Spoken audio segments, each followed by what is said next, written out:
Il y a certains moments où j'étais là en mode... Mais je t'ai senti des fois même toi. Je pense que Je me suis dit... tu crées ta phrase, après t'es genre Ouais. aïe aïe aïe. La suite elle est où? Non mais tu sais que je me suis dit, je vais m'évanouir là. T'imagines si c'est la solution pour résoudre les problèmes? Lou, est-ce que t'as changé depuis tes 20 ans? Elle est en train d'accoucher. Là, ça n'a plus de... Vous voyez mon petit gros bidou là, vous le voyez que si vous regardez la vidéo de YouTube. Tu tiens vraiment ton micro à l'envers. On dirait que je suis enceinte de 3 mois. Ah, je sais pas, hein. Me demande pas, je suis pas au courant. Bon, c'est une pochette en fait. Je suis actuellement en train de porter une pochette pour chauffer mon ventre parce que j'ai des douleurs à l'estomac depuis cette nuit. Terrible. Et c'est par rapport à un truc que t'as mangé? Je sais pas, frère. Je sais pas. Je ne sais jamais. Quand j'ai mal au ventre, je ne sais pas si ça vient de ce que je mange, de ce que j'ai pas mangé, je sais pas. Ok. C'est un enfer. J'en peux plus de cet estomac qui fonctionne mal. Ouais, c'est chiant. C'est hyper chiant. Tant que c'est pas à l'appendice, ça devrait aller. Mm. Mais ça ressemble quand même à des symptômes de l'an Mais de dernier. toute façon, tu dois faire tes examens là, non? Je les ai fait mes examens. Ma prise de sang, elle est faite. Ah oui, c'est vrai. Donc si tout est bien, faudrait que je fasse un... En vrai, faudrait que tu retournes chez notre médecin. Mais pour qu'ils me Pour disent quoi? Bah on va peut-être faire un truc dans le cul, comme ça on ira voir ce qui se passe quoi. Dans le cul? Bah, tu sais, les coloscopies là. Non, docteur dans le cul. Non mais c'est les coloscopies. Oui, mais la coloscopie, c'est pour l'estomac, enfin, c'est pour les intestins. Bah oui, mais c'est toute cette partie-là, moi, qui est catastrophique. Ouais. Estomac, intestin, tout le système Non, parce que digestif, quoi. non, mais ce que je veux dire, c'est pour l'appendice, c'est pas par là que c'est... Mais non, mais là, je pense pas que c'est l'appendice, là. Ok. Parce que quand j'appuie fort, j'ai pas mal. Je sais Bon, pas. ce sera N'hésitez pas si vous êtes des infirmières, des médecins ou je ne sais quoi. Oui, mais bon, ils connaissent pas tes symptômes, donc... J'ai mal. Voilà. Ça va être là. Bon. Bah, en plus, ça rentre dans le thème, je trouve, du jour, puisque c'est vraiment des problèmes de trentenaire, ça. Bah non, parce que j'ai toujours eu mal au ventre en vérité. J'ai toujours eu Ouais, des problèmes c'est vrai, d'estomac. c'est vrai. Ça rentre pas du tout dans le thème, du coup. Mais c'est des problèmes, genre, dont tu prends conscience plus tard et t'es là en mode ah, dans 30 ans, j'ai pas envie de continuer comme ça, donc faut que j'aille chez le médecin maintenant. Ça, c'était pour mon genou plutôt. Ah ouais? L'estomac, j'ai toujours eu mal. J'ai toujours Mhm. fait en sorte que ça aille mieux. Le genou, par contre, c'est vrai que je me suis dit, effectivement, j'ai pas envie de me taper une opération à 60 Ouais, balais, tu vois. c'est clair. Donc, j'ai pris les choses en main maintenant. Ouais. Bah, faut faire la même chose avec le ventre, hein, je pense. Hein. Ah, mais ça me fait peur parce que j'ai vraiment peur qu'ils me disent qu'on doit vous mettre un truc dans les fesses. Bah oui, mais après, coloscopie, t'es endormie, hein, c'est une... Ouais, mais t'as vu, il fallait boire des trucs et tout. J'ai vu maman. Ouais, j'ai vu, c'est horrible, ça. Hein. Franchement, flemme. Ça me fait paniquer. Bref, Ouais. c'est un problème. C'est un problème pour plus tard. Ouais, c'est un problème pour plus tard, comme beaucoup de problèmes de santé. Ouais. Alors, bonjour Lou. Xin ciao. Ah ouais. Ouais, ça c'est du Vietnam. Pour ceux qui connaissent pas. Ouais, c'est vrai. Ok, Xin Ciao. Comment ça va aujourd'hui? Bah j'ai mal au bide. Ça fait un quart d'heure qu'on en parle. C'est vrai, pardon. Bon, bah je te pose pas la question alors, du coup, super. Bah moi ça va. Moi ça va génial. Je suis trop contente parce que demain on va recevoir un colis assez cool. C'est vrai. Et bah, je peux vous le dire de toute façon. Ah oui, bah oui. Parce que de toute façon là, Ce sera déjà dit, même, ce je sera pense. déjà dit, je pense, sur les réseaux. Demain on reçoit des nouveaux micros. Rode nous a gentiment envoyé des micros, dont 2 micros à main, là, je sais pas Ouais. du tout comment ça s'appelle. Je pense C'est qu'il y a vraiment un terme des- technique. Ouais, c'est vraiment des micros de stars, quoi. C'est vraiment des micros de chanteurs, de présentateurs Ouais, TV. voilà, c'est ça. Mais, et du coup, on est trop contente parce qu'on va changer de micro. Parce que ça, normalement, c'est vraiment des micros de stream qu'on a. Ouais, c'est vrai. Donc, c'est pas forcément adapté au podcast, même si le son est très bon et que c'est très bien, ça fait l'affaire. Hein. Mais là, on va avoir vraiment des vrais micros, quoi. Ouais. À voir comment ça va réagir, surtout au rire, parce que là, je sais pas si vous avez capté, mais des fois quand on rigole, soit je m'éloigne du micro, Ouais. parce que je sais que ça peut, ça sature, soit effectivement en montage on va baisser un peu pour Ouais. éviter que ça vous défonce les oreilles. Il faut juste espérer que Rod capte bien les Non, trucs. je pense que c'est pas mal. En plus, ils ont des bonnettes, ce que Ouais. nous, on n'a pas sur nos micros. C'est vrai. Et du coup, ça va être pas mal. Parce qu'en plus, le truc, c'est que là, on vous l'a pas dit, mais on part en voyage bientôt. Et donc, on va faire les podcasts à l'étranger. Donc Oui. ça, pour les transporter, rien que pour les transporter, les Ça micros, va être ça va beaucoup être plus pratique. beaucoup plus pratique. Parce que ça, là, les micros qu'on a dans les mains, vous les voyez pas forcément si vous nous écoutez, mais ils sont très lourds. Oui. Donc, un micro qui aura un poids normal, en fait, Ce ce sera sera plus bien agréable. pas mal, ouais. Ouais. Donc bref, moi j'ai trop hâte de recevoir ce colis. J'ai hâte de tester, j'ai hâte de voir Ouais, avec le ouais. son comment ça va rendre. De toute façon, je suis un peu une tech girl. C'est vrai. J'adore les trucs, les nouveaux trucs de technologie comme ça qu'on reçoit, Ouais. qu'on achète, qu'on reçoit. C'est un de mes petits passe-temps, quoi. Ouais, puis en plus Rod pour le coup, Ouais. tout le monde est équipé. Enfin nous on a même le micro de l'appareil photo là c'est Rod. Rod, c'est vraiment un classique quoi dans Ouais. le game des youtubeurs. Voilà, exactement. Aujourd'hui, on va parler, comme vous l'avez vu dans le titre, de la différence qu'on a ressentie, qu'on ressent actuellement de nos... Enfin non, cette phrase, elle n'a pas de sens. Non, on voulait juste aborder le gap un peu des 20 vs les 30 ans. Voilà, exactement. Voilà. Lou, elle le dit mieux. Et après, elle dit qu'elle manque d'éloquence. Mais après, ça... Non, mais c'est parce que j'arrive à... En fait, je passe mon temps... Comme j'ai une sorte de dyslexie, c'est pas encore affirmé, mais je bug sur les mots. Donc mon but, depuis toujours, c'est de trouver des sens de phrases ça plus fonctionne. courts. Ouais, et du coup, tout de suite, il faut que j'aille à l'essentiel, tu vois. Parce que moi, je suis une écrivaine. Toi, tu t'étends sur les choses. Ouais, c'est infernal. C'est infernal. Sur les choses. Ton esprit n'est pas synthétique. Non, du tout. Non, mais...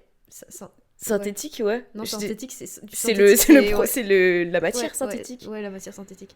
Il est pas synthétisé ? Je sais pas.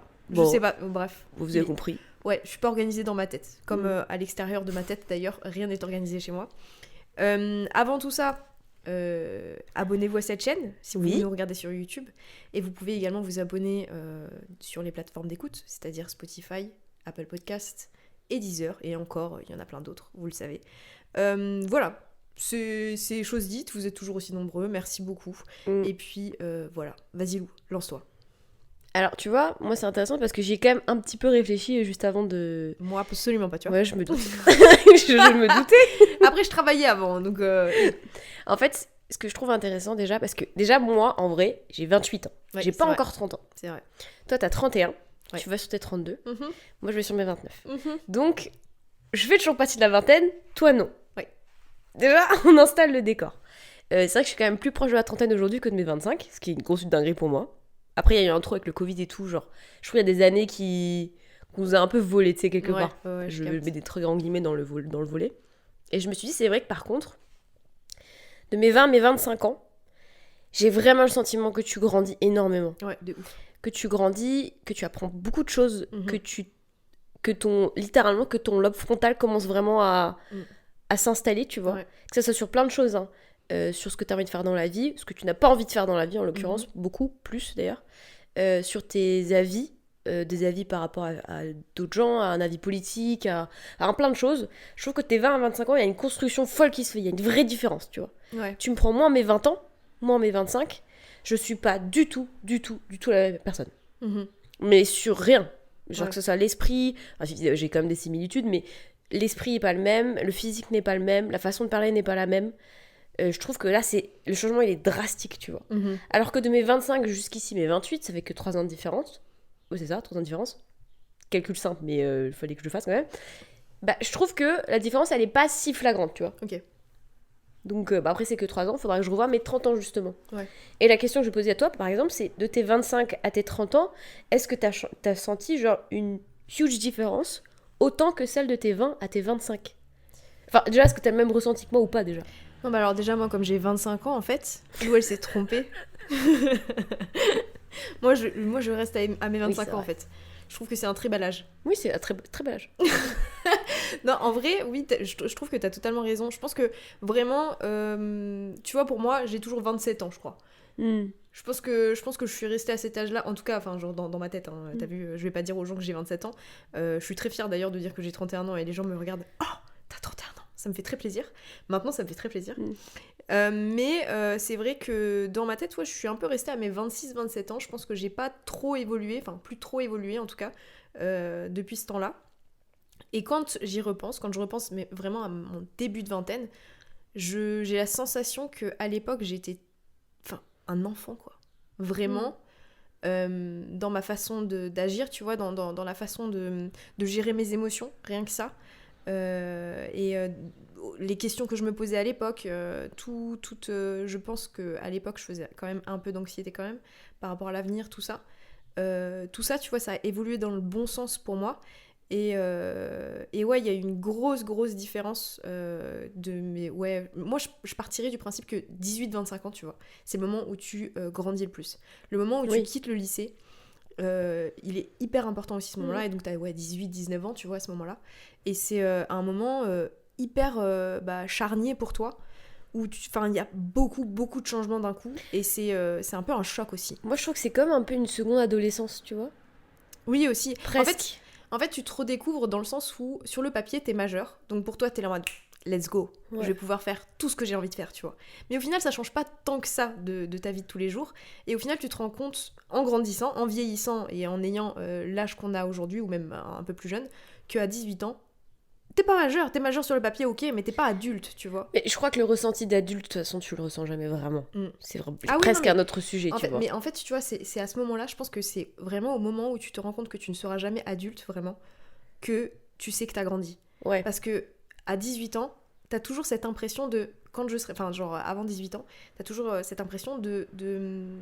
Ok, donc à 18 ans, quand je serai majeur, il y aura un déclic. Je vais devenir adulte, tu vois. Ou alors, à 20 ans, je vais devenir adulte, tu vois. Et en fait, c'est plus les responsabilités qui s'imposent dans ta vie, les expériences de vie que tu n'as pas le choix de vivre, qui, en fait, te disent, bah, en fait, non, je suis moi, j'aurai jamais ce déclic. Il arrivera jamais. C'est juste toi qui évolues petit à petit sans que tu t'en aperçoives. Tu t'en aperçois vraiment genre 10 ans après, 15 ans après, où tu te dis « Ah oui, à l'époque, j'étais pas comme ça. » Ouais, c'est ça. Parce que je sais que quand j'avais 18 ans, moi j'étais persuadée qu'à 23 ans, j'aurais figure it out, tu vois, la vie. Ah ouais, non mais de ouf. Déjà, genre quand j'étais plus jeune, je pensais qu'à 25 ans, j'allais être mariée avec des enfants. Non mais pareil, c'est ce que j'allais dire. Je veux pas d'enfants et je me suis toujours pas mariée. Donc, non mais vraiment, c'est exactement ce que j'allais dire. Déjà, pour moi, 25 ans, c'était... Genre quand j'avais 18 ans, 25 ans pour moi, c'était... Mais genre... Ah, mais au bout de la terre, hein. Genre j'avais l'impression que les... Attends, ça fait combien ça fait 7 ans. Les 7 ans de vie qui me séparaient de mes 25 ans, il allait se passer des dingueries. J'allais être mariée, avoir une maison, avoir des enfants, avoir un métier qui payait de fou malade, genre être riche, tu vois. Genre la meuf, elle... Enfin... Et en plus, on n'avait pas tant les réseaux que ça. Non. Donc c'était juste des idées qu'on nous projetait dans la vie de tous les jours, que vraiment à 25 ans, t'allais... ta vie, elle adulte. T'étais adulte, et donc adulte, ça voulait dire enfant, ça voulait dire maison, ça veut dire machin. Je me dis aujourd'hui, ceux qui ont les réseaux, ils peuvent se rendre compte déjà qu'effectivement à 25 ans t'as pas du tout figure it out, mais en même temps il y a beaucoup de gens qui ont 25 ans qui ont déjà réussi sur les réseaux, donc je pense que c'est une autre pression, tu vois, que nous on n'avait pas forcément, on l'avait différemment du coup la pression, mais quand j'avais 18 ans, déjà je voyais quand je traînais avec des gens, parce que ça m'arrivait au conservatoire d'avoir des filles plus âgées que moi, qui avaient 22, 25 ans, j'étais en mode c'est des méga adultes, tu vois, genre je sentais la différence, vraiment. Alors que maintenant, si moi j'ai 27 ans, je traîne avec en rapport d'âge avec quelqu'un de 20 ans dans 22 ans, pour moi on a le même âge, tu vois. Pas, je le sens pas. Mais je pense que c'est ça qui fait qu'on vieillit aussi, c'est que t'as l'impression que t'es connecté à la personne qui est plus jeune que toi, alors que pas tant, tu vois. Vraiment pas tant. Mais genre, moi je sais vraiment que de mes 20 à mes 25 ans, ou comme t'as dit, de tes 18 à tes 25 ans, c'est des autres personnes. Et tes 25 à tes 30 ans, ça se stabilise un peu plus. Et comme je disais, j'ai presque l'impression, tu vois, que t'es des 18 à tes 25 ans, c'est un peu comme une seconde adolescence. Dans le sens où, quand t'as 12, 13 ans, 14 ans, 16 ans, comme ça, mentalement, tu commences un peu à vouloir affirmer tes idées, à être en recherche de ton identité, de savoir pourquoi les gens font ça, pourquoi t'as envie de faire ça. Enfin, t'as plein de questionnements. Et tes 18 à tes 25, c'est un peu les mêmes questions, mais avec une confiance différente, à une échelle différente, avec une confiance en soi différente. Mais j'avais ces questions qui m'étaient jamais autant venues à la gueule de mes 18 à mes 25 que quand j'étais un peu plus jeune, tu vois. Vraiment, je trouve que c'était difficile de mes 18 à mes 25. Toutes les questions que j'ai eues, que j'ai encore aujourd'hui, je dis pas que j'ai que 28, hein, j'ai rien, je connais encore rien à la vie. Hein. On n'est pas en train de faire des leçons de morale sur moi à l'époque, pas du tout. Hein, loin de là. Non, clairement pas. On fera un podcast de toute façon quand on aura 40 ans, on fera la différence. Mais là, nous, on compare nos années, on compare pas la généralité des gens clair, qui ont 20 ans et nous 30. Ouais, c'est clair. C'est plus genre notre expérience personnelle de nous, quand on avait 20 ans, on était comme ça et on a vécu ça. Mais ça peut être différent pour n'importe qui. Clairement. Mais comme dit, vraiment, de mes 20-25 ans, j'ai eu un nombre de questions. Beaucoup plus d'anxiété d'ailleurs, beaucoup plus de questions à cette période-là, parce que voilà, je faisais des études mais j'aimais pas forcément, je savais pas ce que j'allais faire de ma vie, j'avais envie de voyager mais j'avais pas de thunes, fallait trouver un travail, enfin tu sais, il y a un milliard de questions, puis tu rencontres plein de gens différents, Enfin, c'était vraiment intense. Mentalement intense. Je dis pas forcément dans la façon de faire les choses, mais c'était tout le temps. Alors, j'ai toujours été anxieuse et toujours réfléchi beaucoup. Mais je sais qu'il y a... 22, 23, 24, il y a eu des moments où c'était hard, tu vois. Où c'était beaucoup plus hard que maintenant, je trouve. Bah, moi, je sais que quand je suis arrivée vraiment dans ma vingtaine, c'est pareil, je me posais énormément de questions sur le futur. Globalement, c'est vraiment ce qui me faisait le plus penser. Et je pense que, en y repensant maintenant, tu vois, c'est le moment de ma vie où j'ai eu le plus de mental breakdown. Vraiment, où je me posais tellement de questions, où ça m'angoissait tellement de me poser toutes ces questions, que vraiment, randomly, je pouvais genre péter un câble et commencer à... Mais vraiment, genre, tu sais, on parlait d'un sujet typiquement sur l'avenir, tu vois. Et je me souviens de ce mental breakdown que j'ai eu, où genre je me posais beaucoup de questions. Je savais ce que je voulais faire, mais pas vraiment. Tout ce que j'avais envie, en fait, c'était de partir. Genre, j'avais un espèce de truc comme ça dans ma tête qui me disait « faut que je parte, faut que je parte ». Je sais pas pourquoi, mais faut que je parte. Et j'ai eu cette discussion avec une adulte. En gros, c'était la maman d'un garçon que je gardais. Et en fait, elle était... donc, elle venait d'avoir 40 ans. C'était une adulte. Tu vois, elle était posée, même si elle se remettait beaucoup en question, parce qu'en plus, à ce moment-là, elle avait 40 ans, elle changeait de job. Enfin, il y avait beaucoup de choses, tu vois, qu'elle remettait en question elle-même dans sa vie, mais elle avait une façon d'apporter les choses qui était très sereine, très posée, que moi, je comprenais pas à cette époque-là, tu vois. J'étais en mode, mais comment tu ne peux pas angoisser sur un truc comme ça ? C'est horrible, tu vois. Et en fait, c'est un peu elle qui, un soir... Après avoir regardé le gamin, tu vois, elle me voit comme ça et je suis vraiment sur le pas de la porte en train de partir. Elle m'a payé tout ça. Et elle me regarde et me fait « ça va pas ?» Et là, j'explose en larmes. Vraiment, mais genre toutes les larmes de mon corps, elles sortent. Genre toutes les émotions que j'avais retenues parce que je me posais trop de questions, parce que non, mais tu sais quoi, on les repousse pour plus tard. Et une explosion de larmes, quoi. Et elle m'a dit « ok, je vais préparer du vin rouge. » Tu viens dans la cuisine et on va en parler, quoi. Et donc on était là face à face l'une à l'autre et en fait je dis pas qu'elle m'expliquait la vie, tu vois, mais elle me disait en fait faut juste faire ce que t'as profondément envie de faire.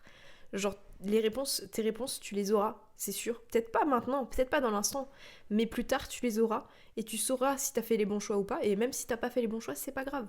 Toutes les vies elles sont différentes, t'es pas obligé de suivre le chemin de tes amis, parce que c'était ça aussi à l'époque qui m'angoissait beaucoup, c'était de voir tout mon entourage réussir quelque part. Notamment c'était tous des médecins aussi. Donc... Oui c'est ça, ils étaient tous dans de grandes études et ils étaient tous en train de réussir en fait ce qu'ils avaient commencé. Et moi en fait j'étais dans un chemin que je comprenais pas, que j'arrêtais, que je recommençais, qui était très compliqué pour moi. Et c'est vraiment cette discussion avec elle, qui faisait pas du tout partie de mon entourage proche en fait, qui avait un avis extérieur sur la chose, et qui était adulte en fait, vrai adulte avec enfant, avec travail, machin et tout, où je me suis dit peut-être qu'elle a raison, peut-être qu'en fait faut juste que je lâche prise et que j'accepte que je fais pas la même chose que les autres et que c'est ok. Et ça je pense que j'avais 21 ans, un truc comme ça. Et c'était vraiment... c'était mon plus gros... mental breakdown je pense à ce moment-là. Et en fait avec le recul tu vois je me dis mais j'étais si jeune, normal que tu te poses autant de questions, normal que tu pètes un câble à certains moments de ta vie.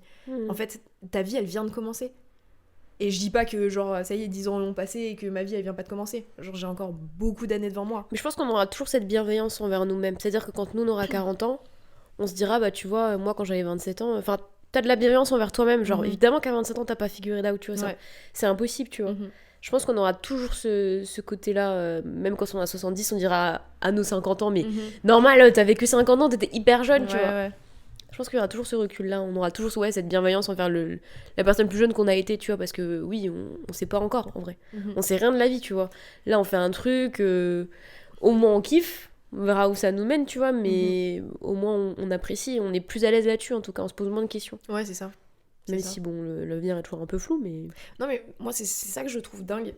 C'est ça que je trouve dingue, en fait, c'est que il y a que 10 ans qui se sont écoulés depuis mon mental breakdown, tu vois. 10 ans, alors pour certains, quand on est jeune, 10 ans, ça paraît une éternité. Ouais, c'est long. Mais en fait, là, dans ma tête, tu vois, dans ma tête de trentenaire, 10 ans, c'est rien du tout.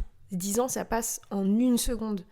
Et donc je me dis, mais c'est quoi cette différence de ton toi de 21 ans que je vois, tu vois, genre je me perçois comme si c'était hier en fait. Mais où je me dis, c'est cette différence de mental, de façon de penser, je trouve ça dingue en fait. Je trouve ça juste dingue. Ouais, je trouve ça fou aussi. Telle différence de pensée, elle est folle. Ouais. Genre même... Ouais, j'avais pas autant d'assurance tout court en 10 ans et je pensais pas que... Effectivement, il y a eu 10 ans, même si moi, je prends l'échelle de mes 18 à mes 28, 10 ans, comme toi. Je pensais pas que ça prendrait à la fois autant de temps et aussi peu de temps. Ouais. Ça veut dire que j'aurais parlé à ma moi de mes 18 et j'aurais dit tu verras, dans 10 ans, tu te sentiras mieux, tu seras toujours célibataire, miskin. Mais tu te sentiras bien, tu feras un taf que tu kiffes, etc. Et je pense que je serai en mode, ouah meuf, mais dans 10 ans, on te rend compte comment c'est hyper loin, tu vois. Et en fait, moi aujourd'hui, je me dis, bah c'est pas si loin que ça, tu vois, en vrai, c'est passé super vite. Ouais. C'est passé super vite. Ouais. C'est une grosse dinguerie en vrai. Donc je me dis, ouais, mais 38 MDR.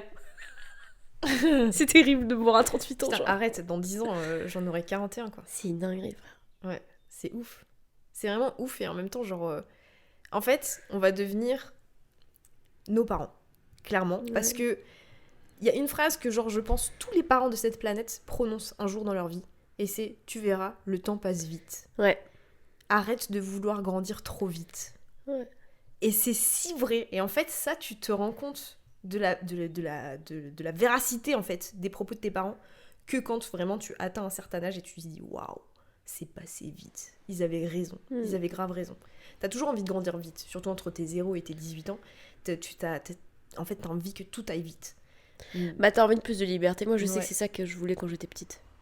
J'ai l'impression qu'être adulte c'était être plus libre de faire des trucs que t'avais envie de faire, tu vois. Typiquement aller voir ta copine, manger des glaces, tu vois. Genre là fallait que je demande et tout. J'étais restreint, tu vois. Que ce soit en termes d'argent ou en termes de temps. J'étais restreint. J'étais en mode quand je serai grande et je pourrais faire ce que je veux, tu vois. C'était ça que j'avais envie d'essayer plus vite, tu vois. Ouais. Et maintenant, vous inquiétez pas, une fois par semaine, elle va manger Et dehors maintenant avec je sa fais copine. ce que je veux. Elle demande même pas. Je préviens juste, je serai pas là ce soir. Non, mais ouais, c'est clair, ça passe extrêmement vite. Et il paraîtrait que tes années passent très très vite de tes genre 20 à tes 50 ans, un truc comme ça. Genre ça passe en mode comme ça. Ouais. Et après ça ralentit. Ouais, j'ai entendu ça aussi. Je sais pas si c'est vrai, mais après ça ralentit. Ouais. J'ai entendu ça, genre en mode au début de ta vie, c'est très au ralenti. Après, ça accélère de fou pendant 20-30 ans. Et ensuite, Ça ralentit. Ça ralentit de nouveau. On verra, hein. Ouais. On verra. Mais bon, Je sais s'ils le disent, j'ai envie de te dire, moi, j'y crois. Puisque la plupart des choses que les parents nous ont dit, alors, pas tout. Vraiment Absolument pas tout, parce qu'il reste humain. Hein. Mais par contre, les choses comme ça qu'ils nous ont dites quand on était enfant, ça s'est avéré vrai, quoi. Ouais. Donc je trouve ça dingue. Il y a un truc à maman, elle m'avait dit, je sais plus si c'est maman ou papa qui m'a dit ça, quand j'étais toute petite. Hein. Elle m'a dit, dans la vie, il te faut un plan A, mais il te faut surtout un plan B. Ça, c'est papa. Bah, je crois que c'est maman. Ah ouais? C'est maman, je crois, sur le parking du Auchan. Elle m'a dit, c'est bien d'avoir un plan A, mais il faut toujours un plan B. Purée, mais c'est des philosophes, nos parents, en fait. C'est pour ça, j'étais éduquée là-dessus, en mode genre, plan A marche pas, plan B. Il y a plan B marche pas, plan C, plan C, plan D, plan E, jusqu'à toutes les lettres de l'alphabet. On a retrouvé ton trauma d'où il venait.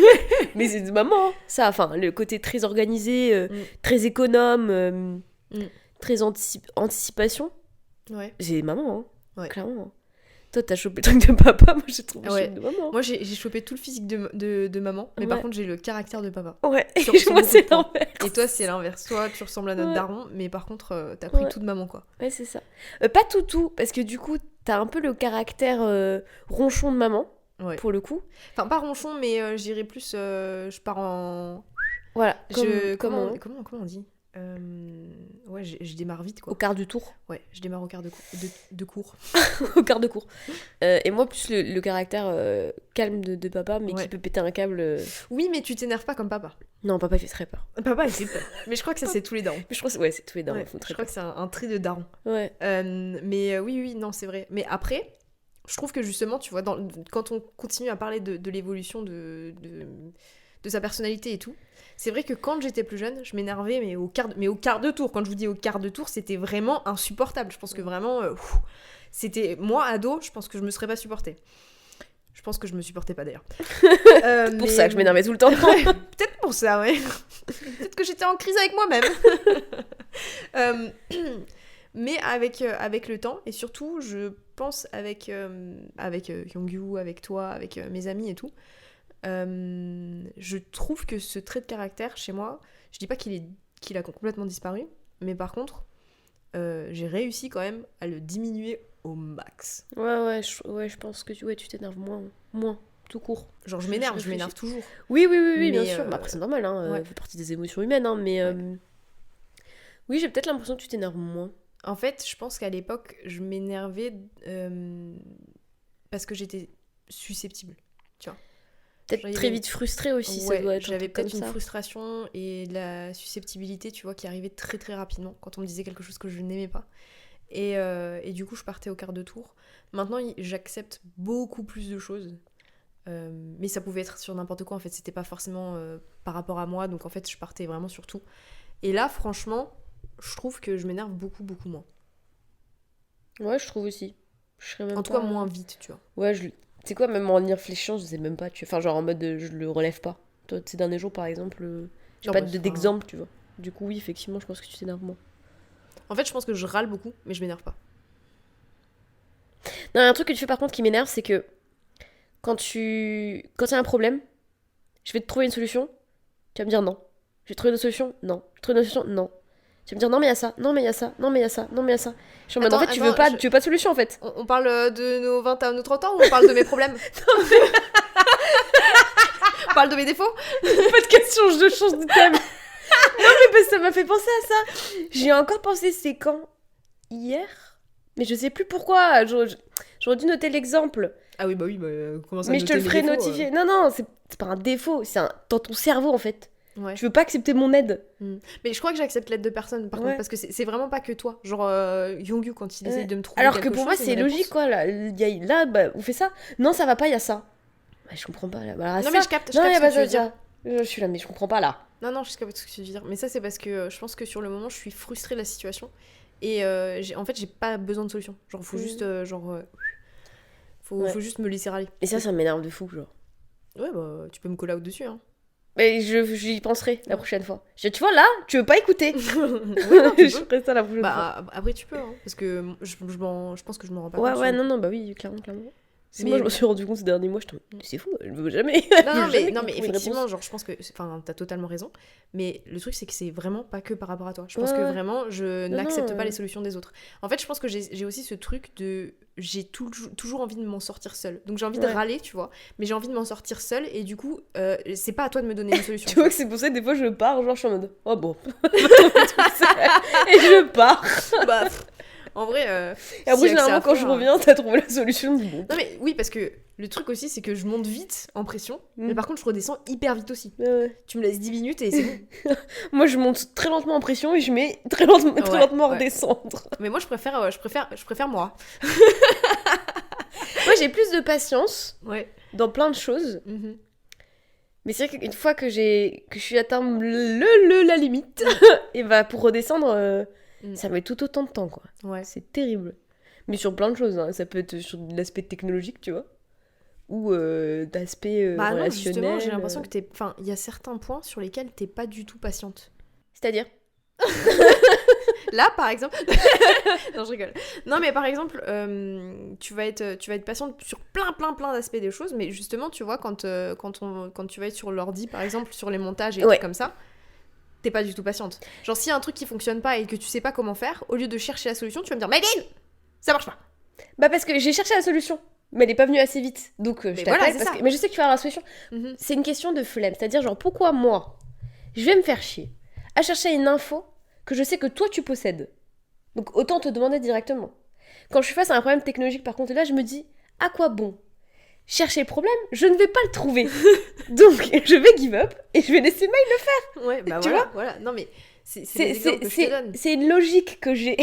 C'est même pas une question. Mais c'est vrai que je suis pas patiente parce que je me suis fait tatouer sur le bras. C'est que je manque de patience sur beaucoup de choses. Donc, c'est un rappel. Mais par contre, tu vois, notamment pour les trucs techniques, je me dis, oh, j'y arrive pas. Mais pourquoi je vais aller me mettre en colère, me mettre sous pression Oui. Alors que quelqu'un d'autre peut très bien le faire. Oui, ou juste j'arrête si je fais autre chose, tu vois. On a une patience qui est différente, tu vois, parce que toi tu vas give up, pas genre en mode t'es impatiente et du coup tu t'énerves suite à cette impatience, c'est plus genre en mode flemme. Ouais. Mais je moi me bats pas. Je pense que je suis plus je suis plus patiente dans le sens où je vais chercher une solution, tu vois. Genre c'est très c'est un peu ça dépend sur quoi, mais tu vois, ça c'est un trait de caractère par contre de mes 20 à aujourd'hui qui est plus du tout le même. Je sais que je m'énervais très vite sur des trucs quand ça fonctionnait pas, et maintenant je décide de me call out juste avant l'énervement et de me dire genre abandonne, give up. Il y a des combats qui méritent pas d'être combattus, tu vois, genre, abandonne le combat, fais autre chose. Ça, je trouve que je me suis améliorée dessus, tu vois. Mais du coup, ça crée presque une nonchalance envers les choses. Des fois, je suis en mode, ça marche pas. C'est pas grave. Faisons autre chose. Ouais, je capte. Ok. Bon, bref, maintenant qu'on s'est collab sur nos défauts, Ouais. revenons à nos 20 et 30 ans. Par rapport aux relations humaines, est-ce que tu trouves que t'as évolué sur des choses? Ouais. Je suis beaucoup plus empathique, déjà. Ah ouais, purée, c'est vrai. J'avais pas En fait, j'ai l'impression que c'est un trait chez moi qui a dû être que j'ai presque dû apprendre. Ouais. Il y a un énorme truc qui vient de voler là. C'est pour ça que j'ai les yeux qui fait. Il était énorme, frère. Un oiseau. Un oiseau? Non, c'était pas un oiseau, mais ça ressemblait. Sauf qu'il y avait des poils. Donc c'était une grosse abeille. L'empathie. J'ai l'impression que c'est un trait de caractère que j'ai dû travailler. Ok. Enfin, c'est pas un trait de caractère du coup. Je sais pas si c'est un trait de caractère ou un outil Non, aux relations humaines. Ouais, je sais pas. Je sais pas exactement comment tu peux le définir, ça. Mais j'ai dû le travailler là-dessus parce que quand j'étais plus jeune, je faisais pas forcément preuve d'empathie parce que je comprenais pas en fait ce truc-là. Donc ça, je l'ai beaucoup travaillé. Je trouve que je m'en sors plutôt pas mal. C'est limite une émotion en fait, l'empathie. Ouais, c'est une émotion. Se sentir empathique envers quelqu'un.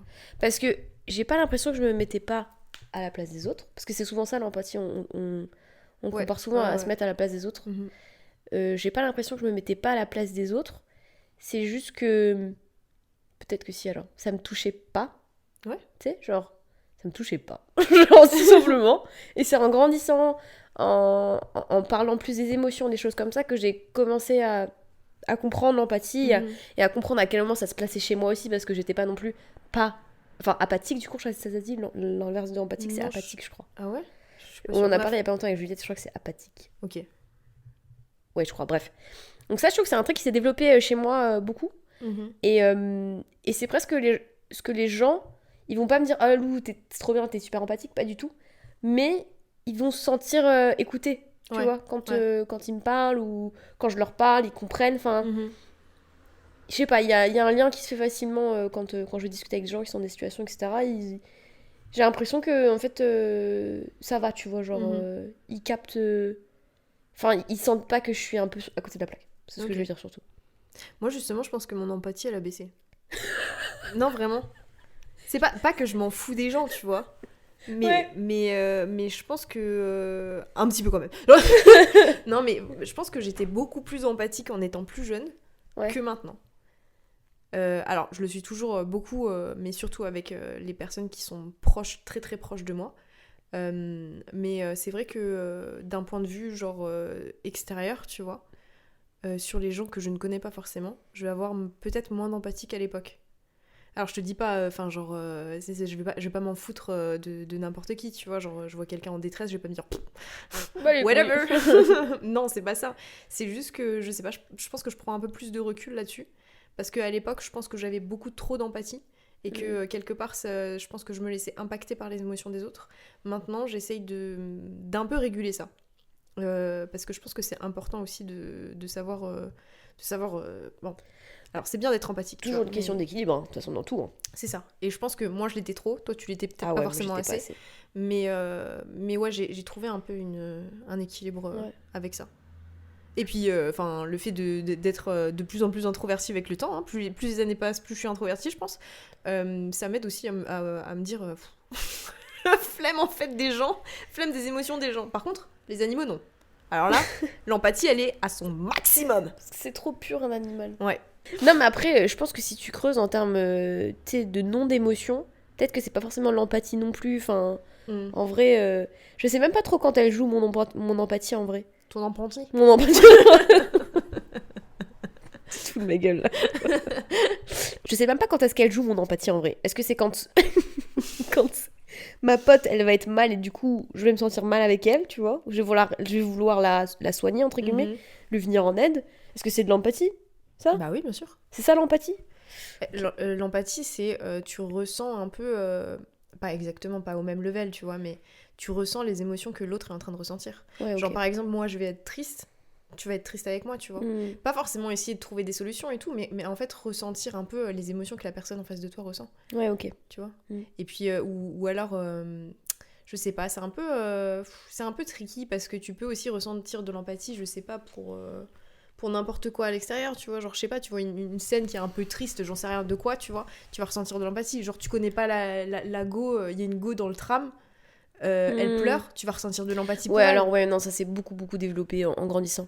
Bah, typiquement, je trouve que j'ai beaucoup plus d'empathie aussi envers les choses qui me concernent pas. Mais genre, qui me concernent pas du tout. Ouais. Que ce soit... problème de société et tout. Problème de société, par exemple, qui me paraissait complètement lointain quand j'avais 18 ans. Aujourd'hui, c'est des choses que je vais jamais comprendre fondamentalement, mais que je vais prendre en considération. Je vais être empathique vis-à-vis de ce que les autres peuvent vivre, tu vois. Quelque part, même si ça t'impacte pas directement, ça impacte la société en général. Ouais, c'est ça. Et tu fais partie de cette société. Ouais, c'est ça. Donc là-dessus, je sais que ça s'est beaucoup, beaucoup développé. Je me mets beaucoup plus à la place des autres et j'essaie de comprendre aussi... Tu sais, rien que ces dernières années, on prend un peu... il y a des sujets du mérite ou pas, tu vois, tout ce qui baille de méritocratie, ces questionnements un peu de société, qu'en fait, la méritocratie, c'est un concept qu'on nous a mis à la gueule, alors qu'en fait, c'est faux, tu vois. Qu'on n'a pas les mêmes chances, qu'on n'est pas né dans les mêmes foyers, qu'on n'a pas les mêmes familles, tu vois, tout ça. En fait, j'ai compris ça en grandissant, parce qu'à 18 ans, je comprenais pas tout ça. Je pensais... C'est même pas que je pensais, c'était presque acquis à 18 ans. Tout le monde a eu une enfance comme ça, plus ou moins. Je savais qu'il y avait des différences, tu vois. Parce que rien que papa, il est pas né dans une cité. Enfin, je savais qu'il y avait des différences, mais je me rendais pas compte à quel point. Et c'est vraiment en grandissant, en rencontrant des gens, en parlant, en regardant des vidéos, en me documentant, que je me suis rendu compte qu'effectivement, non, on n'avait pas les mêmes chances. Et du coup, je fais preuve d'empathie en essayant de comprendre les autres. Et du coup, en défendant des causes qui me sont pas directement liées, pas toutes, tu vois, mais que je peux défendre, même si ça me concerne pas, tu vois, que je peux quand même participer au truc, tu vois. Et ça, c'est un truc qui s'est beaucoup, beaucoup développé jusqu'à mes 28 ans. Et je l'ai remarqué, trop bêtement, mais je l'ai remarqué, parce que à l'époque, j'avais fait le test 16 personnalités quand j'avais 18 piges. Ouais. C'était déjà sorti. Le MBTI, le fameux. Ça existait déjà. Et je crois qu'à l'époque, si je dis pas de bêtises, j'étais commandant. Ah ouais. Je sais plus de quelle catégorie ça fait partie, mais en gros, c'était vraiment limite la personnalité qui était en mode... psychopathe. Pas psychopathe, mais capitaliste, tu vois, genre méritocratie, tout ce que tu veux, tu vois. T'étais Elon Musk, quoi. J'étais Macron, quoi, tu vois. Je rigole. Et en fait, en grandissant, j'ai changé de MBTI, parce que il y a des choses, je me suis rendu compte que non, c'était pas possible, tu vois. Ouais.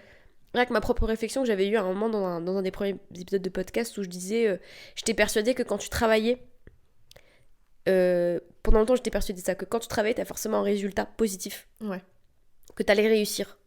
Non, voilà, tu peux y mettre ton sang, tes larmes et ton corps entier, parfois t'as pas de résultat positif, de succès. Tu peux avoir la philosophie de te dire genre il y aura toujours un résultat, même s'il est mauvais, tu vois, t'apprendras toujours quelque chose. Ça c'est la philosophie à la limite que je garde. Mais je me dis qu'effectivement, non, tu peux mettre tout ton corps, ton âme, si ça marche pas, frère. Tant pis pour toi, en fait. Parce que c'est la vie, en fait. Tu vois. Et ça, cette réflexion-là, je l'avais pas il y a encore 5 ans, tu vois. Pas du tout, même. Donc là-dessus, il y a des trucs qui s'ouvrent un peu plus. Moi, par rapport au taf, je sais que depuis que je suis gamine, en fait, j'ai toujours eu cette représentation du travail qui était un peu en fait qui était un peu très très fausse, parce que moi j'étais grave une rêveuse quand j'étais une gamine, genre je voulais toujours faire des trucs genre dans le créatif, toujours voulu écrire, j'ai toujours voulu faire des grandes choses en fait, sans pour autant devenir une star de cinéma, hein. Mais j'ai jamais eu un aspect du travail qui me disait donc là éventuellement toute ta vie tu vas la passer dans un bureau et c'est tout. J'avais pas une vision du travail qui était complètement fausse, parce qu'en fait j'avais juste ma vision de mon travail, tu vois, qui était un peu j'avais pas envie en fait de faire ce que les autres faisaient, et ça depuis que j'avais 12 ans, tu vois. Et quand on est rentré du coup dans nos bureaux pour travailler, pour faire de la thune et pour partir en PVT, je me suis vraiment rendu compte en rencontrant mes collègues qui étaient là depuis 20 ans, 30 ans dans cette boîte, et qui m'ont dit mais Maëline, mais ce serait dingue que t'aies un CDI ici et tout, tu voudrais pas? Et genre j'étais en mode mais non, mais ça va pas et tout, non, j'ai pas envie de faire ça en fait, j'ai pas envie de faire ça. Et en fait ça m'a vraiment poussée à me dire oulala, faut que je sorte d'ici au plus vite en fait, parce que sinon je vais être enfermée là pendant 40 ans. Ouais, je pense à partir de ce moment là où je me suis dit en fait le travail c'est ce que tu décides d'en faire, tu vois. C'est vraiment un truc qui te permet de gagner l'argent, et c'est important, hein, on va pas se mentir, dans la vie, gagner de l'argent ça te permet d'être confortable et de faire ce que t'as envie de faire. Mais je pouvais pas faire ce que les autres faisaient. Et j'ai mis tout ce temps-là à me rendre compte de ça. Et j'avais du mal à accepter ce fait. tu ne feras pas la même chose que les autres. Je sais pas si tu captes, genre, je me souviens en fait d'un moment dans ma vie où je vais boire un café avec mes meilleurs potes. Je leur annonce que je vais arrêter mes études, que je vais commencer à travailler, que je vais éventuellement partir en voyage. Et en fait, elles m'ont pas du tout jugée, tu vois, mais je voyais dans leur regard que genre en mode, c'était pas normal. Et je me suis sentie quand même quelque part jugée, mais ça c'était ma perception des choses. Et quelque part ça m'a poussée aussi à me dire en fait, je pense que tout le monde te regardera comme ça. C'est à toi de faire les choses comme tu l'entends. Et pas genre comme tu voudrais que les autres te voient. Enfin genre, tu captes ou pas ? Oui, non, parce que je te rejoins sur j'ai pas envie de faire comme les autres. Parce que je l'ai ressenti aussi comme ça, tu vois. J'avais pas envie de faire comme les autres. Moi, le truc qui me titillait le plus, c'était de me dire, est-ce que les gens sont contents, là ? Est-ce que les gens sont satisfaits de leur vie ? C'est plus cette question que là, je me posais tous les matins quand j'allais au taf à la CTS. Ouais. Je regardais des gens dans le tram et je me suis dit, mais là, vous êtes heureux, genre. Vous allez me faire croire que là, à 6h30 dans un tram, vous êtes contents. Alors, il y en avait qui étaient contents. Ils devaient rentrer de soirée, des trucs comme ça, tu vois. Ouais, bien sûr. Et qui devaient peut-être aller travailler et être contents. Et en fait, c'était parce que je pense que j'étais pas à ma place, en fait. Ouais. Et du coup, j'en voulais au monde, tu vois, qu'on se retrouve dans ces situations, alors que, bah non, les gens, ils sont super heureux, en fait. T'en sais quoi ? Qu'est-ce que t'en sais, toi ? C'est juste toi qui étais pas heureuse. C'est moi qui étais pas heureuse, et du coup, j'estimais qu'en fait, le monde allait mal, tu vois. Enfin, que c'était un problème, tu vois. Enfin, voilà. Alors qu'en fait, non, déjà, je connaissais pas les gens me connaissaient pas. Que ça semblait, ils étaient très heureux. Et qu'en plus, le travail, encore une fois, nous, on a choisi d'en faire notre passion parce que c'était vital pour notre santé mentale de faire quelque chose qu'on aime. Par contre, il y a plein de gens qui bossent juste pour la thune et qui trouvent leur bonheur ailleurs, tu vois. Et ça aussi, j'ai compris plus tard. Il y en a qui vont au taf, qui font des 35 heures, 38, 40 heures par semaine, voire bien plus, pour se faire de la moula et pour kiffer à côté. Chacun voit le bonheur où il a envie de le voir, tu vois, où il le trouve en tout cas. Ouais. Et ça, je l'ai accepté plus tard aussi. J'ai fait preuve d'empathie aussi envers ces gens-là. Donc effectivement, tes anciens collègues qui, eux, et je sais que tu leur portais aucun jugement, hein, je te dis pas ça comme ça, eux, leur bonheur, c'était de trouver un CDI, pas parce que ça les éclatait de faire ça dans leur vie, j'imagine, j'en sais rien en vrai, mais les connaissant, c'était pas non plus l'éclate. Par contre, ça leur permettait de gérer leur famille, de se faire des kiffs à côté, de prendre des vacances, de machin. C'est juste une question de... ouais, les gens sont différents et ils trouvent leur bonheur de façon différente, tu vois.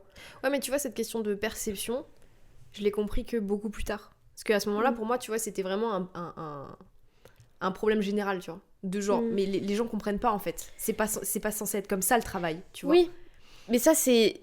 Tu vois, c'est un peu le main character syndrome. Tu crois que t'as trouvé le sens de la vie, mais non, c'est ton sens de la vie. Ouais. Moi, c'est pareil, quand j'ai des questionnements, des fois, je me dis, mais attendez, tu sais, des trucs hyper, presque des magots, tu sais. Mais attendez, le sens de la vie, c'est d'être dans la nature, c'est de regarder un arbre, tu vois. Mais qu'est-ce que t'en sais, toi ? Regarde ton arbre, casse pas les couilles, en fait. Genre, tout le monde a un sens de la vie différent et tout le monde trouvera un message caché dans la vie s'ils ont envie d'en trouver un, tu vois. Ouais. Mais non, genre, garde tes grands discours, regarde tes philosophies de vie, genre, c'est trop cool, tu vois. Partage-les si t'as envie de les partager. Ouais. Mais tout le monde n'est pas comme ça. Tout le monde n'entend pas les choses de ta manière, tu vois. Oui, c'est ça. Donc, ouais, justement. Redescends, en fait. Genre, trop bien, c'était heureux, hein, mais redescends. Ouais. Je me dis ça comme si je me parlais à moi-même, mais des fois, j'ai eu ce truc-là en mode genre, purée, la vie, c'est ça, tu vois. Ouais. Mais non, mais exactement. Moi, je faisais des grands discours à des gens que je ne connaissais ni d'Adam ni d'Ève pour dire que le travail, la vie, c'était pas comme ça qu'il fallait la vivre, c'était en faisant ce qu'on avait envie et donc partir et machin et tout. Mais en fait, t'es qui ? Ma sœur, t'es qui pour donner ce genre de discours ? Parce que pour nous, ça a été possible. Pour d'autres, ça l'est pas forcément. Et pour d'autres, c'est pas la solution, en fait. Oui, c'est ça. Non, mais tu vois, ce côté de perception des choses, c'est arrivé beaucoup plus tard dans ma vie. Oui. Parce que sinon, pour moi, j'avais vraiment... je dis pas que j'avais raison sur tout, mais en fait, je comprenais pas pourquoi les gens ne pensaient pas comme moi, tu vois. Ouais. Mais je remettais pas en cause absolument tout ce qu'ils me disaient en mode... Non, mais j'entends. Mais c'était vraiment un côté de... Enfin, un peu égoïste, en fait, au final, de te dire, en fait, moi, j'ai raison sur ma vision du travail et tout, alors que les gens vivent comme ils le veulent, tu vois, c'est leur vie, et c'est ok. Mais ouais, c'est marrant comment ça évolue, en fait. En fait, il faut faire attention à ce discours, tu vois, qu'on peut avoir parfois, que moi ou d'autres, hein. Notamment ceux qui suivent une carrière passion. J'ai souvent entendu, tu sais, ce discours un peu... moralisateur, tu vois, de ouais, faites ce que vous voulez dans la vie, suivez vos rêves, etc. Genre, qui moi m'a nourri, tu vois, genre je me reconnais là-dedans. Mais je sais que beaucoup de gens ne se reconnaissent pas. Du tout dans ce discours-là, tu vois, de grand rêveur, tout est possible, etc. dans la vie, tu vois, genre ce truc-là. Je pense que là-dessus, je me suis beaucoup calmée. J'ai jamais senti, enfin, je me suis jamais trouvée dans ce discours-là, tu vois. Je pense pas que j'ai eu des grands dialogues comme ça, comme une grande oratrice, tu vois, qui dit oui dans la vie, tu peux tout faire. Non, mais en vieillissant, je me dis, ferme ta bouche, en fait. Tu vois ? Ouais. Je me dis plus maintenant, tu fermes ta bouche. Tu fais ton truc si t'as envie de le faire, comme tu le conçois, tu vois, y a pas de souci. C'est juste que si les gens te demandent ce que t'en penses, ok, mais n'ouvre pas ta bouche pour donner ton avis si on ne te l'a pas demandé. C'est ça. Je pense que j'ai moins le côté vénère que j'avais quand j'avais 20 ans, tu vois, de me dire genre, moi je fais ce que je veux, moi je fais ce que je veux, je voyage si je voyage, machin, etc. Tout est possible, tu vois, machin.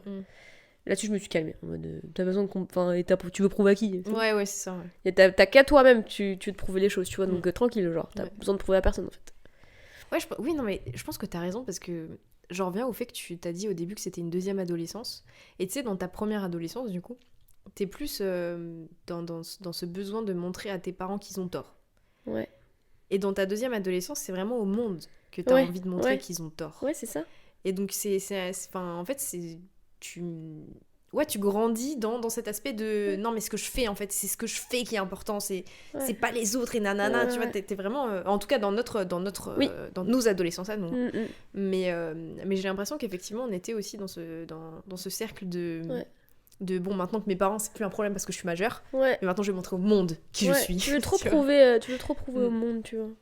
Ouais, mais parce que tu te cherches en même temps, je pense que c'est... Parce que tu te cherches, parce que tu veux prouver à toi-même, parce que tu veux faire des grandes choses, parce que t'as vendu depuis toute petite que ce qu'il fallait faire dans la vie, c'était de grandes choses, pour être important, pour marquer l'histoire. Bon, on va pas la marquer l'histoire. Hein. Plot twist, spoiler alerte, on va pas marquer l'histoire. Parce que t'as envie d'exister sur cette planète, parce que en fait, c'est ça la quête. Parce que tout est une quête de sens au final. Ouais. Donc si t'existes pas, à quoi bon, tu vois. Ouais. Non, on peut juste avoir un petit jardin, avoir un petit boulot. En tout cas, je pense que j'ai émis des jugements dans ma tête. Parce que j'ai jamais été le genre de personne à dire genre... Ouais, non, mais bien sûr. Dans ma tête, j'ai émis des jugements sur des gens qui avaient des métiers basiques. Ce que j'ai pu voir à Stès en l'occurrence. Et me dire genre, mais c'est pas possible, ils peuvent pas être heureux comme ça, tu vois. Ouais. Si, complètement. C'est juste toi, t'es pas heureuse ici, mais personne t'en tient, tu vois. C'est ce que j'ai fait, du coup, j'ai voyagé et j'ai fait ce que j'ai envie. Mais j'émettrai plus de jugement sur les choix de vie des gens, tu vois, parce que ça me regarde pas en fait. Ça fait longtemps que je l'ai compris, ça. Hein. Là, je vous le dis, mais ça fait 30 ans que je l'ai assimilé quand même. 30 ans ? Ça, je l'ai assimilé depuis longtemps. Ah non, trop longtemps. Ah, non. On a compris 30 ans. On a tous compris 30 ans. Non, il y a que toi. Vraiment, il y a que toi. Non, je l'ai assimilé il y a longtemps, ce truc-là. Et donc, ça va que faire s'amplifier avec le temps. Quand j'aurai 30 ans, t'imagines bien, ce sera encore différent. Mais ouais, je pense que c'est ça qui m'a changé de mes 20 à mes 30 ans, notamment aussi, c'est le jugement que je pourrais apporter sur moi-même déjà, en vrai, et sur les autres. Je pense pareil. En fait, il y a trop de choses qui ont changé entre mes 20 et mes 30 ans. Mes 18 et mes 30 ans même. Que ce soit en termes de relations humaines, de la relation que j'avais avec le travail, de moi-même, de ma perception de moi. Et aussi, je trouve que je suis beaucoup plus... C'est pas le terme, mais je me sens beaucoup plus gentille avec moi-même. Je suis beaucoup plus... Moi, je pense au terme humble. Ouais. T'es humble avec les autres. T'es humble avec toi-même. Et tu fais preuve de tolérance. Ouais. Envers les autres, envers toi-même. Je trouve que c'est deux trucs que j'ai appris avec le temps. Ouais. D'être... de te faire... Alors que j'ai jamais été du genre à me dire moi, tu vois. Mais tu fais preuve d'encore plus d'humilité. Qu'est-ce que tu fais ? Non, mais en fait, j'ai entendu le chien et la clochette. Donc je voulais voir s'il était là. Mais il était pas là. Tu fais preuve effectivement d'encore plus d'humilité, d'encore plus de tolérance. Et c'est peut-être ça le secret de la sagesse finalement. Ça y est, t'es sage ? Non. Moi, je suis une vieille âme. Ah. Donc en vrai, tu sais ce qu'on me dit souvent, hein ? On me dit souvent Lou. Mon prénom que j'entends jamais d'ailleurs. Si vous m'appelez dans la rue, je vous entends pas. Oui, c'est vrai. Mon prénom est... Même si vous l'appelez quand elle est chez quelqu'un. Ouais. Moi, j'entends pas du tout mon prénom quand on m'appelle. Mes potes me disent souvent que je suis quelqu'un de sage. Que j'ai des paroles de sage, tu vois. Ce qui me fait beaucoup rire, évidemment. Étant donné que je me connais. Mais je me dis, c'est pas possible. Des trucs, des fois, que je sors... Mais moi, je suis en mode genre... C'est surtout. Donc, je pense que je suis une vieille âme. Ça fait un moment que je suis sur cette planète. Moi, je pense que soit je suis une très très vieille âme et que du coup, c'est le bordel dans ma tête. Soit que je suis une très récente âme et que du coup, c'est pour ça que c'est le bordel dans ma tête. Mais c'est pas le bordel dans ta tête, toi. Bah, si, un peu. Ah bon mais c'est pas organisé, quoi. Si tu veux, genre, d'accord, j'ai mon problème, canapé et sur mon canapé, il y a du bordel. Non, mais c'est un autre problème, c'est son organisation. Non, mais justement, même dans mes pensées, tu vois. Genre, j'ai envie de dire beaucoup de choses. Mais mes pensées sont désorganisées. Oui. Je vais pas pouvoir te sortir des grandes paroles de sage. Parce que, effectivement, genre, si j'y pense pas 3 jours avant, ça va être compliqué de te sortir quelque chose d'intéressant, tu vois. Ok. Genre, en tout cas, sachez que si vous gardez un petit carnet avec toutes les pensées de vos potes, je ne serai pas dedans. Parce que je sors pas des phrases qui ont un sens de fou. Toi, tu le fais beaucoup. Ouais. Toi, tu le fais beaucoup, tu vois. Mais moi, je suis pas une philosophe. Hein. Ouais, c'est vrai que c'est mon blaze philosophe. Ouais. Ça sera sur ma tombe. Ouais. Philosophe. Non, je suis pas du tout une philosophe. Ouais. Je sais pas pourquoi j'ai cet attrait d'ailleurs pour les mots. Mais ce dont je me reconnais quand même avec le temps, c'est que je suis très forte en métaphores. Ouais, c'est vrai. Quand j'explique des trucs à des potes, faut toujours que je fasse des métaphores parce que moi-même, ça me permet de construire mon esprit déjà. Parce que je trouve qu'il y a vachement de choses qui s'éclaircissent avec des métaphores. Ouais. Et des fois, je suis dans des métaphores, je suis là genre, ah ouais, pas mal. Et une fois, la dernière fois, Juliette, elle nous a sorti une métaphore. Donc, on a Clémentine, Juliette dans mon groupe d'amis, on a un groupe WhatsApp. Et je vais terminer là-dessus parce que sinon ça va être très très long. Ouais. Un moment, je sais plus ce qui se passe, mais Clémentine parle d'un truc intime, perso. Et Juliette trouve bon de faire une métaphore dessus pour lui dire que ça va aller, tu vois. Ouais. Elle fait la métaphore la plus pourrie du monde. Mais genre la plus glauque as fuck, tu vois. Genre, on est genre, mais c'est quoi ça? Et Clem était genre, mais pas du tout, quoi. Genre, ça m'aide pas. Ça m'aide pas du tout. Ça m'aide pas du tout. Et Juliette était avec les rames, genre, non, mais vous voyez, t'as expliqué tout. C'est mort. Donc on n'est pas tous bons en métaphore. Mais ça vous, c'est un peu un flex. Je crois que plus je vieillis, plus je suis fort en métaphore. Forte en métaphore. Ouais, tu veux nous sortir une petite métaphore de la vie, là? Non, là, c'est pas... je suis pas forte en impro, par contre. Ah ouais? Ouais, il me faut un contexte. Il me faut quelqu'un... Le contexte, c'est la différence de tes 20 à tes 30 ans. La vie, c'est comme une boîte de chocolat. C'est quoi la suite, déjà? Je sais plus. Tu sais jamais sur quoi tu vas tomber? Ouais, un truc comme ça. Y a pas une chute à ça? En mode... Et en fait, tu tombes sur le truc avec l'alcool et c'est dégueulasse? Y a pas un truc comme ça?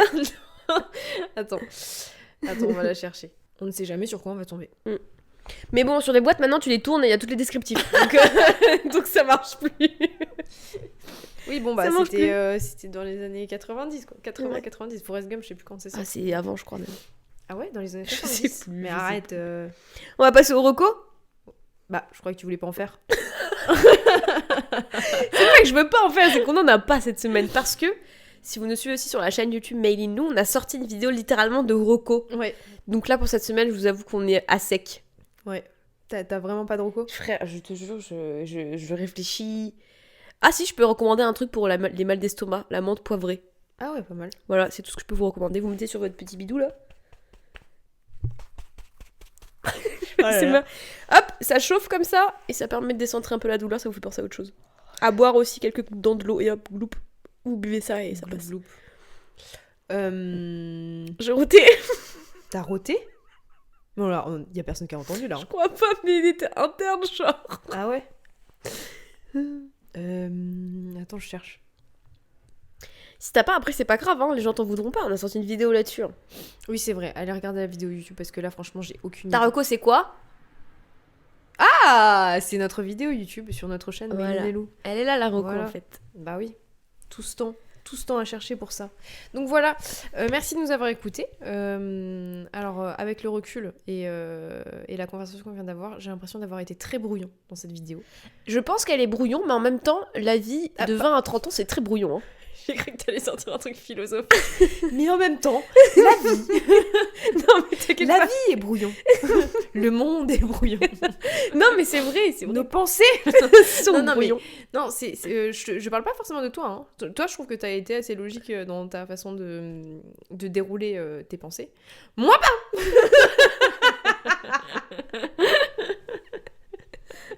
Voilà, c'est tout. Après, j'espère que vous me comprendrez quand même. Enfin, que vous nous comprendrez. Mais de toute façon, on va y avoir une réécoute et on fera Non, mais bien sûr. Mais il y a certains moments où j'étais en mode. Mais je t'ai senti des fois même toi. Je pense que je me suis dit, tu crées ta phrase et après t'es genre Ouais. aïe aïe aïe. La suite, elle est où? Non, mais tu sais que je me suis dit, je vais m'évanouir là. T'imagines si c'est la solution pour résoudre les problèmes? Je réponds pas à ta Méline, question. on a un problème avec les impôts là, il nous manque 15 000 €. Évanouis-toi! Pardon. J'ai pas compris ma blague. Non, mais par contre, tu sais qu'avec Young, je fais ça des fois. Tu fais la morte. Je fais genre, je dors quand tu me poses des questions chiantes.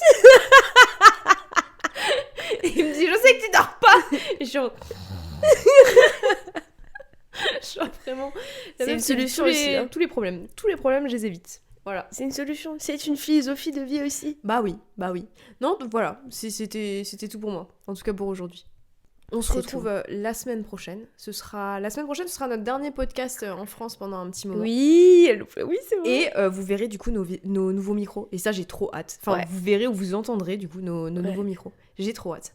En attendant, n'oubliez pas de vous abonner à cette chaîne de podcast, mais également à vous abonner sur les plateformes d'écoute. N'oubliez pas de nous mettre des petits commentaires, ça nous fait trop plaisir de vous lire. Ça soutient la chaîne. Et voilà. C'est tout, Et c'est tout. tout. On se retrouve la semaine prochaine. Bisous.